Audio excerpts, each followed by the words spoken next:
एक बार एक किसान भगवान से बहुत ही नाराज हो गया। किसान बहुत मेहनती था। बहुत मेहनत से वह खेतों में अनाज उगाता, उसकी देखभाल करता, पर अक्सर उसकी फसल खराब हो जाती। कभी सूखा पड़ जाता, कभी बाढ़ आ जाती, कभी तेज धूप, कभी आंधी, कोई न कोई कारण बन ही जाता कि उसकी फसल खराब हो जाती। एक दिन वह किसान गुस्से में आसमान की ओर देखकर भगवान से कहा, हे ईश्वर, आपको लोग सर्वज्ञाता मानते हैं कि आप सब जानते हैं, कहते हैं कि आपके इच्छा के बिना एक भी पत्ता नहीं हिलता। पर मुझे तो लगता है कि आप छोटी सी छोटी बात भी नहीं जानते। आपको तो ये भी नहीं पता कि खेतीबाड़ी कैसे करते हैं। अगर आप जानते होते तो हर समय जो बाढ़, आंधी और तूफान आते हैं वो कभी नहीं आते।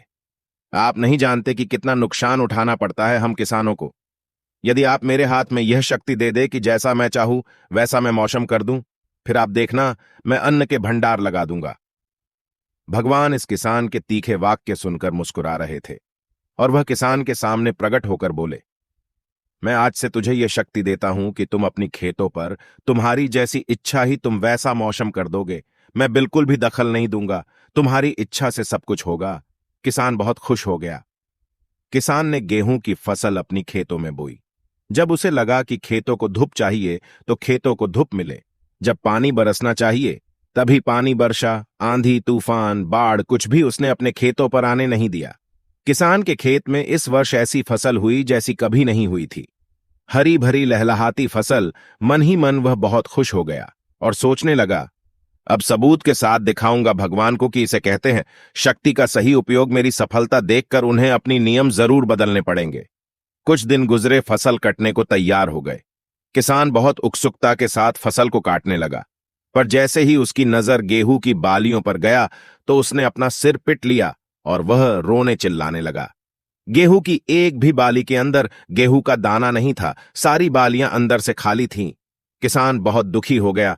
उसने भगवान को रोते हुए फिर पुकारा, हे प्रभु, तुमने ये मेरे साथ क्या किया? क्या तुमने मुझे कोई सजा दी? भगवान बोले, पुत्र, ये तो होना ही था। तुमने पौधों को संघर्ष करने का मौका ही कहा दिया। ना तो तुमने उन्हें आंधियों से जूझने दिया, ना तेज बारिश से सहने दिया, और ना ही धूप में तपने दिया। एक भी चुनौती का सामना तुमने उन्हें नहीं करने दिया। इसीलिए सारे पौधे अंदर से खोखले रह गए।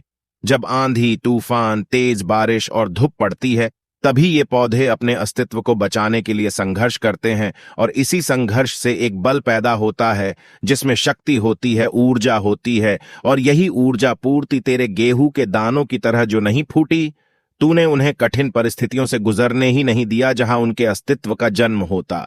सारे बालियां इसीलिए खाली है, इसमें एक भी गेहूं का दाना इसलिए नहीं है क्योंकि तुमने अपने पौधों को संघर्ष कराया ही नहीं।